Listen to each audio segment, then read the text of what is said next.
Hello, hello, hello. Derek and I are back, mostly Derek as usual for week 5 fantasy outlook. Um Last week's double game week was pretty much terrible for me. I only scored like 70 points. So I don't really want to talk about it. But the updated standings for the league go as hold on, I gotta pull it up. Sorry guys, I'm not ready. Go as followed. Yep. Chad Arnett is in first place with 329. Cody Weber second place 328. Christopher Adams 327 in third. Christopher Watson 324 in fourth. Tied with Derek 324. So that's your top 5 guys. And the difference between 5 and me at 9 is about 4 points, and to 10 you get a little drop off. It goes to about 10 points. So 1 through 9 are all bunched up, and then we got a little drop off. You guys at the bottom, I hope you stay active and try and get better, but I'm not seeing any great numbers from you. Lisa Raymond 150, Jeff Thompson 183, Jake Beavers 189, Justin Warren 198, Trevor Milton 200. That's your bottom 5. Mid-table shout-outs, we'll go with Wes Kirk at 36. Wes was in the bottom 5 for the first 2 weeks and has been asking all kinds of questions and trying to get better. So, Wes, you are long free of relegation if we had a relegation league. Let's see who else has got good stuff going on in here. We got um, Jeremy Caldwell. You dropped significantly. You were in the top. Rev Rumors. Aaron had a big week, 104, climbed into the top 20. He was lower.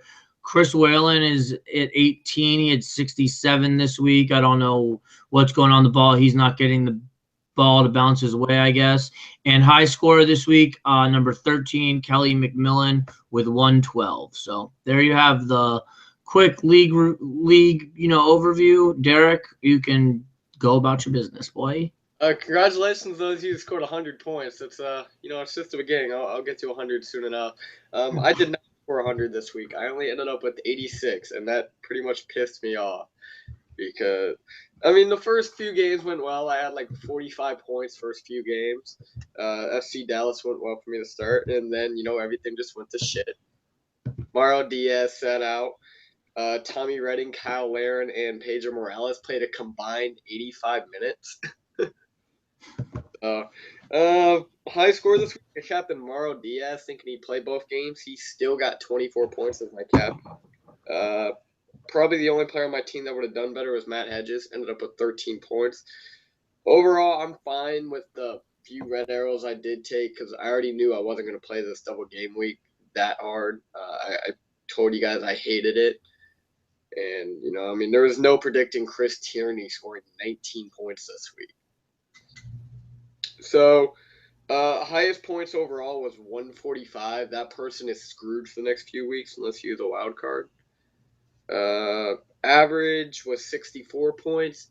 And if you take the combined average from the first 4 weeks, it adds up to 235. So if you're above that, good for you. If not, you got a little bit of work to do. Let's see. Yeah, 86 points. Tim Parker actually played really well for me. I like that 8 points he got. So I was hoping he would have played both games. But this week, round 5, it's a single game week for every team. Preparation for the week 6 double game week. Before you get going, how important is that preparation for next week? I'm only transferring in players that have double game weeks in week 6. And one of the first things I looked at when I saw the schedule, I'm like, yeah, this is gonna be a good double game week. I like this. No, not really. It's not as good as I thought, especially since New York sucks. Red Bulls, what to say about them? Top scoring team in the league, and they've been shut out 3 times in 4 games. Yeah, so if you have a New York Red Bull player that's not such a question, you could probably transfer them out. I don't really see much point in dealing with them. The podcast guys, they pointed out Carl We Met. Since the Red Bulls have a lot of center back injuries, if you really, really want a cheap center back with a double game week coming up, Carl Met's an option. So is Axel Hoberg. We'll get to that in a minute. Let's see. Yeah, the week 16 are Colorado, New York, San Jose, Dallas, Portland, and Kansas City. So, like I said, I'm only considering transferring him if they have that week 6 preparation. These double game weeks are just a great way to catch up if you're behind or further your lead if you're already ahead. Because, the more opportunities you have to score points, the more points you're hopefully going to score. That's a good thing because, like we saw, we had a few people score 100. Someone scored 144. Like, damn.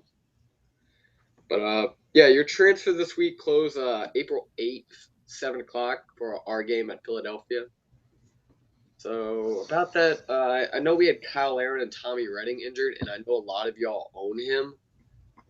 I am personally waiting until I see the lineup or proof that neither of them traveled before I transfer them out. Same thing with Mauro Diaz, but Pedro Morales of a hip strain, you could already transfer him out. Just check the MLS injury report. There was actually a few more, like Kakuta Mane. He was injured too. Just check the injury report. And also, if you have Breck Shea, this actually just came down within the last 15 minutes before recording. He has been suspended for Friday's game. So, It was probably a red anyway, but anyway, okay. Yeah, it's a load of board. All right, week 5. Let's start off with the goalkeepers. I'm going to change it up a little bit. We're going to go by position. Goalkeepers, okay. I like Tim Melia. Double game weeks, week 6, 8, and 10. Plays New York Red Bulls this week, like who I said, have struggled mightily to put the ball in the net. Bradley Wright Phillips just putting it in the net already. 5.5 is not too high of a price for that. Yeah, I mean, he's a starting goalkeeper on an excellent defensive team. Kansas City's given up 3 goals in 4 games. I mean, I'm still going to keep Jesse Gonzalez. But if you don't have Jesse Gonzalez, Tim Melia is probably your next best option. Let's see. Evan Bush is at home, but he doesn't have a game week next week. Zach McMath, if you want a really cheap starting option. Colorado's allowed 2 goals in 4 games. And only at 5.1, he's even a little cheaper than Melia. One of the goals was completely McMath's fault, so it should be 1 goal in 4 games. So that's a good option for it. David Bingham also has the double game week. They are away at Dallas, so if you buy him, just beware that Dallas is really good at home. Adam Corse, I'm not touching him. There's too many good options at $6. Let's see. We actually had a fan question about goalkeepers. Joe Bendick, I think. Yep, that was from Wes. Joe Bendick, yeah, you can buy him. Just beware, we don't have a single game week for your double game week. Double game week. What did I say? Single? Yeah, we don't have a single game week. Yeah, we don't shit. We don't have a double game week until I think at least week 12 or so, somewhere in that area. And Bendick's only 5, so you can make a little cap room for yourself there if you make $1 million if you got a $6 million goalkeeper. I mean, if you want that if you want Joe Bendick, you can go ahead and buy him because I didn't think our defense would be this good early on. I mean, you get a cheap starting goalkeeper at $5. I think Bendick got somewhere around 10 points the other day. Yeah, total 20, it says. Yeah, I'll have to check that out. But, penalty saves are 5, so he still got points in that. That was a really good game. Bendick has 2 versus Chicago, 3 versus New York City, and 7 versus Portland. That's not bad. I mean, $7 for a $5 goalkeeper is pretty good. You could buy Joe Bendick, but don't transfer out a keeper with a double game week in week 6 or 8 to do so. Let's see. I like Evan Bush, but he doesn't have a double game week. Just trying to think. Wara's probably gone. Wara's probably playing time's cut because they just signed Tally Hall. Tally Hall got signed, so yeah, I'm not even touching Travis Wara anymore. He's going to be on my bench. But, good thing I got Jesse Gonzalez. Luis Robles, New York. I'm not touching him this week, but, keepers on double game weeks. You can buy him if you want. Really, it's up to you. If you have a double game week keeper, keep them. If you want Joe Bendick, go get Joe Bendick. no big deal. But my top 3 options right now are David Osted, Jesse Gonzalez, and Tim Melia for the next few weeks. Just beware that Tim Melia doesn't have a double. Not Tim Melia. Osted. Beware the double game weeks.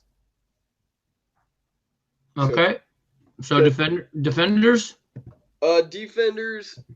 I told y'all at the beginning of the year that the budget defensive options were going to start to come out of the woodwork, and there they are. I know Tommy Redding got a concussion, but when healthy, he is actually one of the higher scoring budget defenders. So he's at, let's see it on my team. He's at 4.9. He lost value because he only played 44 minutes, but still.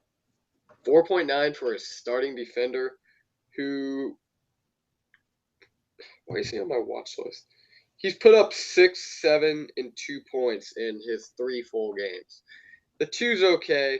The 6 and 7 are really good. I mean, he's paying off his salary. That's the kind of stuff you want. Axel Hoberg, 5.5 area, double game week next week. And I think they have a double game week in 10 also. The thing about Colorado is that, Pablo Mastroeni is a double game week asshole. But Axel Hoberg is the only Colorado defender that hasn't been switched out already. I mean, due to injuries and other stuff. No, he has been in there all their games. They've allowed 2 goals in 4 games. He hasn't put up the clearance numbers that he did last year, but still, Colorado has clean sheet potential every game.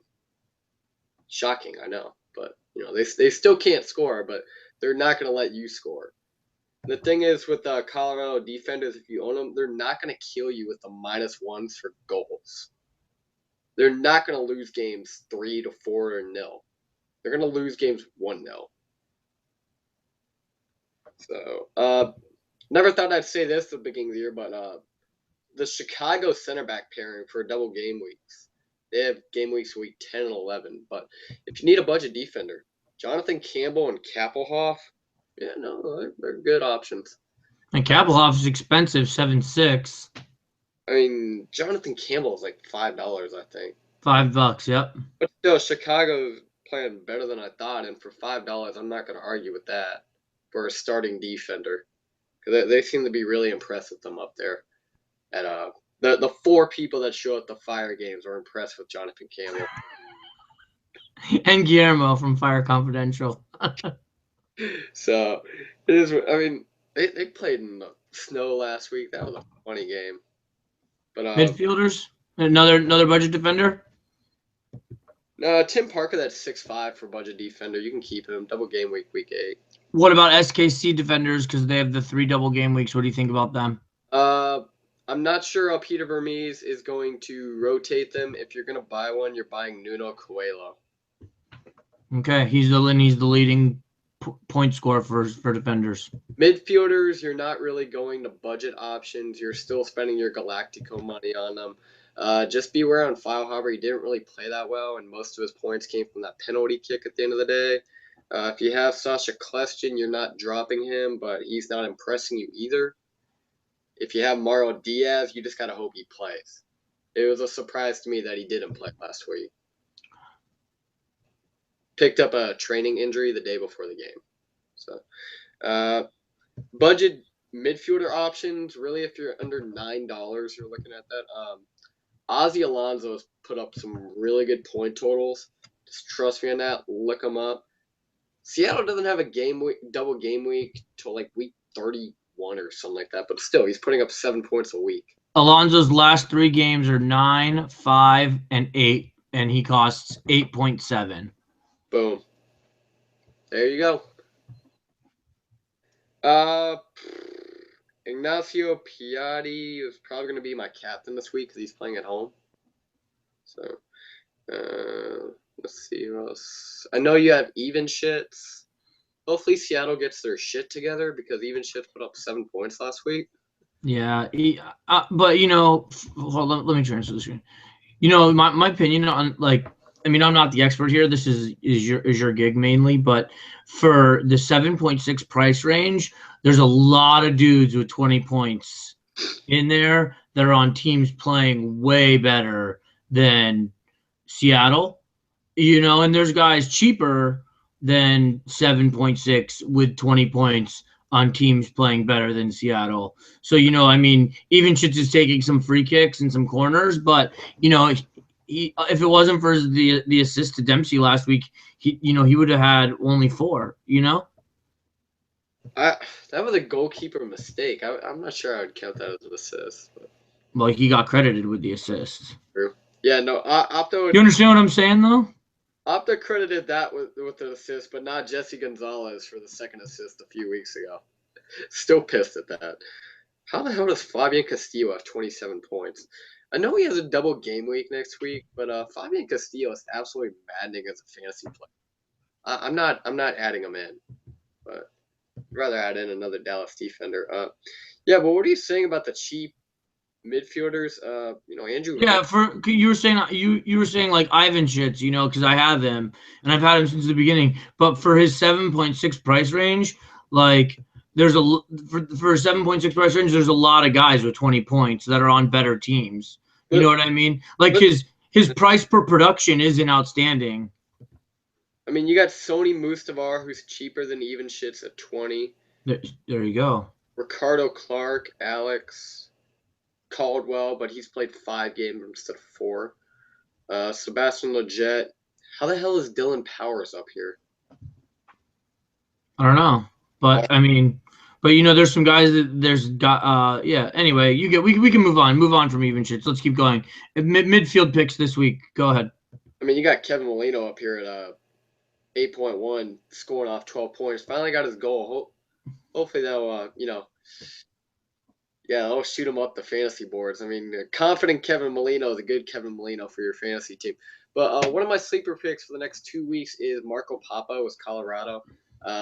He's probably a good 120-minute bet for the double game week. He's not going to play 90 minutes in both games. Hopefully he will, but he won't. 8.3. Yeah, I mean, he hasn't played 90 minutes in any of the games. That's what scares me. But I mean, this point production, it's almost unmatched. 6, 8, and 11 in the last 3. Yeah, it's like, what? Oh, no. I mean, I want that even if he doesn't play 90 minutes. But, yeah. If you want a decent attacking option, very under-owned, there you go. Let's see. A differential pick, I think it's called. Yeah, Team Jason. If you listen to the podcast, you know what all that was about. My top midfielder for next 2 weeks is going to be Diego Valeri. They got their ass kicked here the other day. I hope y'all watched it. I know, I was there. And, he still gets 9 points in that game. You got 9 points against us. I don't know how the hell that happened. He has the most attacking bonus points in the league by like a wide margin too. Yeah, that's another thing. Diego Valeri is making a complete mockery of this attacking bonus system. You might as well take advantage of it while you can. You could transfer out Pedro Morales. Like I said, that hip strain injury is not going to go away anytime soon. Feel free to drop him. I'm personally not dropping Mauro Diaz, even though he had an injury. And Ignacio Piatti's owned by 30%. I don't see how you can't own Piatti, though. He's had a couple of bad games lately, but that's because Montreal looks like shit on the road. And they played 2 road games, and they've been shut out both of those games. And Drogba's coming back. Yeah, they're playing at home this week against Columbus, who has also not looked really good. By the way, they're last in the East, but that's none of my problem. I'm actually going to captain Piatti this week. Let's see how that goes. All right. Always way better home. Forwards. If Tommy Redding doesn't play this week, I like CJ Sapong, unfortunately. But not a double game week player next week. No, he's not. But 8.1 at 28 points. There's no arguing that. If you do want a double game week player, Maxi Arruti has done even better. He's at 8.7 with 33 points. So let's see. And what do you think about Dwyer? I don't like Dwyer as much as I did 2 weeks ago. Benny Filehopper's come back. He's taking PKs. Dwyer's not taking any set pieces. He's pretty much got to rely on everyone else around him to score, and that's not a good thing. All right. This Graham Zusi's taking set pieces now. Bauhaber takes PKs. Dwyer just, I don't know. And San Jose also has a double game week in 6. What do you think about Wondolowski or Amirikwa for 7-5? Amirikwa's cheap. How the hell does Chris Wondolowski have 28 points already? I don't know. He has 7, 8, 8, and 5. I'm not going to argue with those numbers. He's played 90 in every game so far. So if you really want to go Wondolowski, you can. Not going to fight you there. Where's Quincy Amirikwa on here? Quincy 18 points. 7.5, 18 points. I'm probably just going to go with Wondolowski since he's consistently above 5 this year. Even All right. I can't believe I just said that. Yeah, because he's not consistent. Yeah, the best striker in the game. No, it's not Giovinco. It's actually Joao Plata. Yeah, and his ownership has shot up. It was at like 3% a few weeks ago. It's over 12% now. Let's look at his point totals. 9, 7, and 8 over the last 3 weeks. Yeah, I mean, he's at 9.4. He's the same price point as Kyle Larin. Thing is, RSL doesn't have a double game week until 15. Yep. But if you want a single game week striker for whatever reason, Joao Plata's probably your best option. The only thing is they play Colorado. Colorado's a good defense. This might be the first bad week he has. Giovinco, I know people are concerned about him, especially with 2 4s in a row. Same with Villa. I'm really not, because he's played SKC in Colorado away. And when you look at the standings, those are the 2 best defensive teams in the league. So I'm not concerned about Giovinco. He's going to get his own.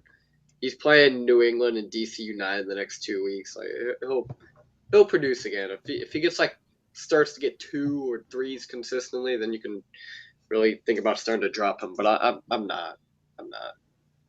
So that's pretty much all I got for forwards. Actually, Fernando Adi, he looked like crap the other day, so I'm not sure I really want him. Just beware of Kyle Larin now with the hamstring injury. Other than that, I mean, forward's kind of a crapshoot outside the best players. Have they put Baptista in yet? No. They haven't. Oh, I could check. I don't think they have. I'll tell you. No, they haven't. We just have Larin, Berry, and Roches. Okay. What do you think about Baptista moving forward? He's not a fantasy option unless he starts. Okay. And then I'd rather have players who have been in the league longer. All right. And already playing. Okay. All right. And so how about you give everybody one double game week must-have for next week? Diego Valeri. Okay. If you already have Diego Valeri, good for you. If you don't, this is the week to get him. Yeah, it's got to be Diego Valeri. All right. Well, you got anything else? No, that'll be good luck this week, guys. All right. Well, that's all we got. We'll have we're trying to keep these around 20 minutes. We're about 20 minutes exactly right now. I think next week and 8 and 10 we might be a little bit longer because of the double game weeks, but we're working on it. This is a work in progress. We're trying to do our best here. So if you have any input about how we can make the show better, please let us know. That's all for our time. So thank you for yours. Peace out.